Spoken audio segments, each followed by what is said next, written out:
welcome back to Books and Bikes. Today we are going to be taking a deep dive into The Four Agreements by Don Miguel Ruiz. Oh, yeah, a modern classic for sure. It is. Have you read this one? I have, yeah, it's really interesting.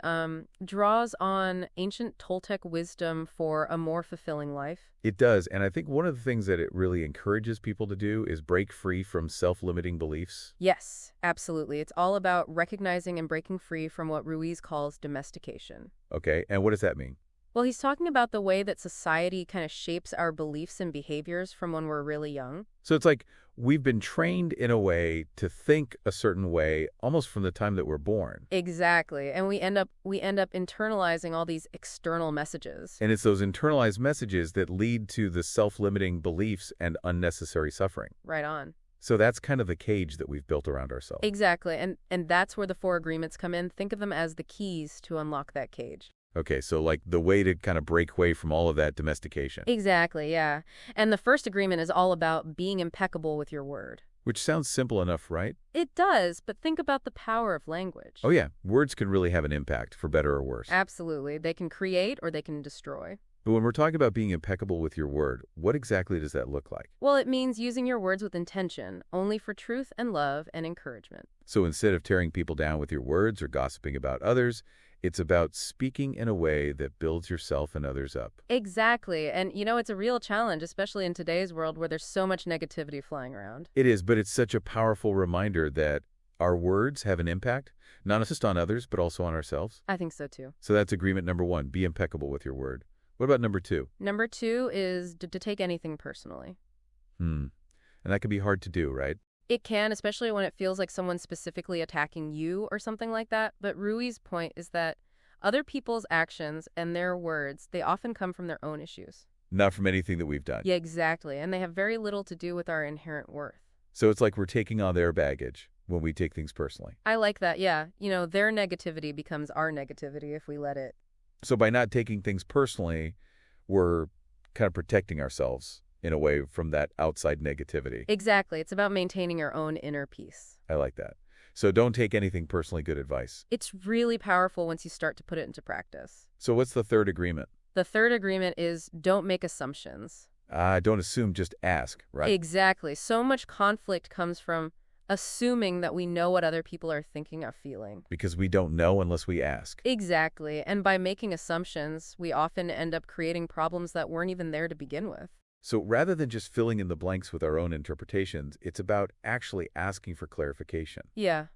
I think about it, like if you're upset because a friend hasn't returned your calls. Instead of assuming they're ignoring you, you could just say, hey, is everything okay? I haven't heard from you. Yeah, exactly. And that simple act of communication can save so much unnecessary drama and misunderstanding. It really can. So the third agreement is about clear and honest communication. Yeah, and fostering that genuine connection. All right, I'm loving these. What about number four? What's the final agreement? Agreement number four is always do your best.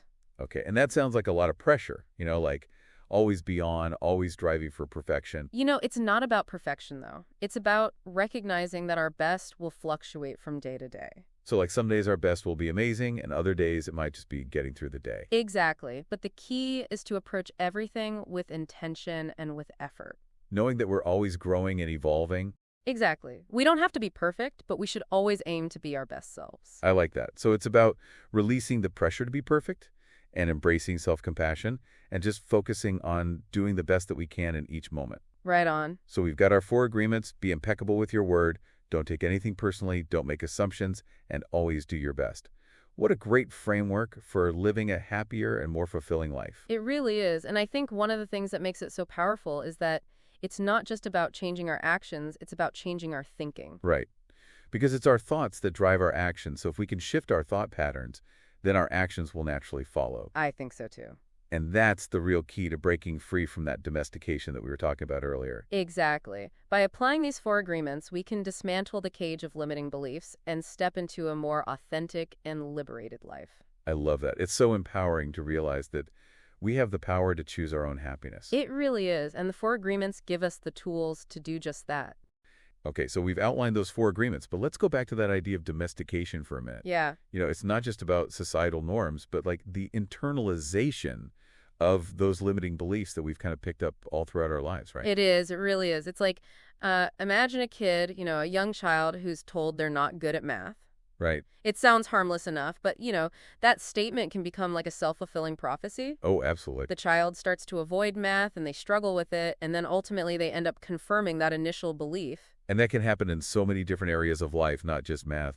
Absolutely. And it's like domestication is creating these mental roadblocks Yeah. that prevent us from even, reaching our full potential. And I think that's where the Four Agreements come in as kind of this guide to dismantle those thought patterns. Yeah, to break down those roadblocks. Exactly. So how does be impeccable with your word help us to break free from that? Well, I think it starts with helping us to break free from the negative self-talk. Okay. It's challenging those internalized criticisms and consciously choosing words that are going to build us up. Instead of tearing us down. Exactly, like replacing a negative script with a more empowering one. Oh, I like that. So instead of saying, I'm not good enough, we can shift our language to, I am capable, I am worthy. Absolutely. And that shift in self-talk can make a huge difference in how we see ourselves in the world around us. It can. It really can. And what about don't take anything personally?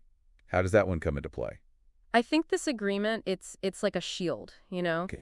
It protects us from negativity. It helps us to recognize that those words and those actions of other people, they often just reflect their own struggles. Yeah. It has very little to do with us. So like someone's bad mood doesn't have to become our bad mood. Right. We don't have to take on their baggage. We can just let it roll right off our back. Exactly. And that frees us from that emotional roller coaster of reacting to every little thing that, people say or do to us. It does. And how about don't make assumptions? What does that look like in practice? It's all about clear and honest communication. Yeah. And it's ditching that guessing game and just being direct with each other.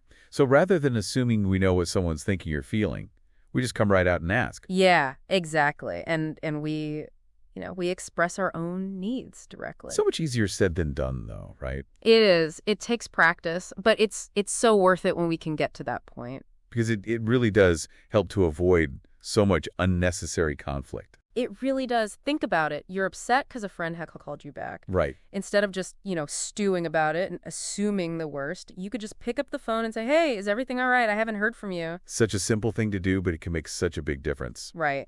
Okay. And then that brings us to the fourth agreement.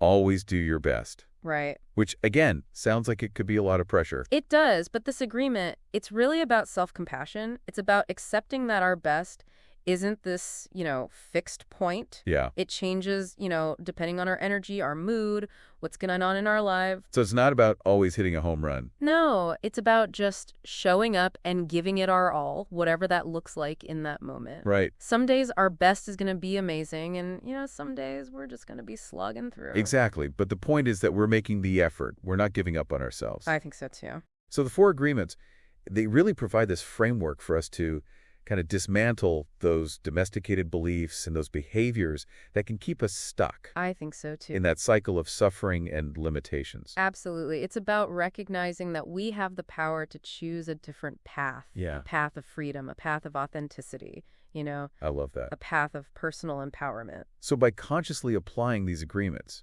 we can transform our lives from the inside out. We really can. It's not an overnight process, though. Right. It's a journey. It's self-discovery and growth. But even if we take small steps every day, we can make progress. Yeah. And as we practice these agreements, we're going to find ourselves getting closer and closer to the life that we really want. One of the things that I find so interesting about the four agreements is how it highlights that unconscious nature of domestication. Yeah. Like we're often not even aware of those ways that we've been conditioned to think and behave. Right. Like we're on autopilot, just following these ingrained patterns. Without even questioning where they came from. Or if they're even serving us anymore. Yeah, and Ruiz talks about the inner judge, a voice that we all have in our heads that's always criticizing us and evaluating us. It's like our own personal critic. It is, and he says it's a product of that domestication. It makes sense. Like it's the internalized voices of all the people who have kind of imposed their beliefs and their judgments on us. So it's not even really our voice. It's like It's not. a collection of all those voices from our past. Yeah, and so becoming aware of that inner critic is like the first step to kind of reclaiming our power. Right, because once we're aware of it, then we can start to question it, we Yeah. can challenge it, and choose to listen to a different voice, To our own authentic self. Exactly. And that's a process of replacing self-criticism with self-compassion. Right. Instead of beating ourselves up for our mistakes. We can approach ourselves with kindness. This isn't something that happens overnight. It takes time and patience. And a willingness to keep coming back to these agreements, Even when we stumble. Because we will stumble. We will. It's like learning any new skill. It takes effort and dedication. Yeah, it's like learning to play a musical instrument. You're going to hit some sour notes along the way. The key is to not get discouraged by those mistakes, Absolutely. To view them as opportunities for learning and growth. Instead of like beating ourselves up over them. Right on. So for our listeners who are feeling inspired right now, what advice would you give them as they kind of start to embrace these agreements and embark on their own journey? Okay, well, first and foremost, be patient with yourself. Yeah. Don't expect to master these agreements overnight, okay? It's a process of unlearning those old patterns and creating new ones. And that takes time. It does. Start small. Okay. You don't have to tackle all 4 agreements at once. Maybe choose one that resonates with you and really focus on that. So like maybe start with becoming more aware of your self-talk and just choosing more empowering words. Yeah, or maybe you're ready to challenge those assumptions that you're making about other people and start practicing more open communication. And just remember to be kind to yourself throughout this whole process, Yeah. Because there will be times when you slip up, you'll fall back into those old habits. And that's okay. It's normal. It's part of the process. It is. So acknowledge those slip-ups without judgment and just get back on track. Keep moving forward. It's about progress, not perfection. So it's about choosing freedom and choosing joy and creating a life that really aligns with your values. I think so too. And for those listeners who are ready to dive even deeper into the 4 agreements. Yeah, I highly recommend grabbing a copy of the book. We'll put a link to it in the description of this episode. And be sure to subscribe to Books and Bites for more deep dives into fascinating books that can help you live a more fulfilling life. We'll be back soon with another insightful episode. Until then, happy reading and happy living.